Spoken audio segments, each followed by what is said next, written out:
2026ல பிரசாந்த் கிஷோர் அதிமுகவோடு இணைந்து பணியாற்றுவார்னு பேசிட்டு இருக்கக்கூடிய நேரத்துல திடீர்னு விஜய சந்திச்சாரு. அந்த சந்திப்புல உள்ள நடந்த விஷயம் என்ன? விஜய் கட்சி சரியா நடத்தல. உங்களோட ஆட்கள் உங்கள மோசமா நடத்திட்டாங்க. அழிவு பாதையை கொண்டு போறாங்க. நல்ல தப்பு தப்பா அட்வைஸ் பண்ணி உங்கள காலி பண்ணியிருக்காங்க. பாராளுமன்ற தேர்தல் முன்னாடியே கட்சியை அனௌன்ஸ் பண்ணிக்கிட்டு லெட்டர் பேடா இருந்திருக்கக்கூடாது. அதில் சிஏ எதிர்ப்புன்னு சொன்னீங்க.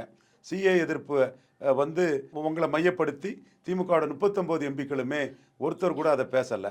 அப்போ திமுகவோட 47% வாக்கும் விஜய்க்கு சிஏ எதிர்ப்பை புறந்தள்ளி உதயநிதி ஸ்டாலின் ஸ்ட்ராட்டஜிக்கலாக நம்ம வெற்றி உறுதி, விஜய் ஒரு ஆளாக காட்டாண்டான்னு அதை புறந்தள்ளி பெற்றதுன்னு அதை நிரூபித்தாங்க.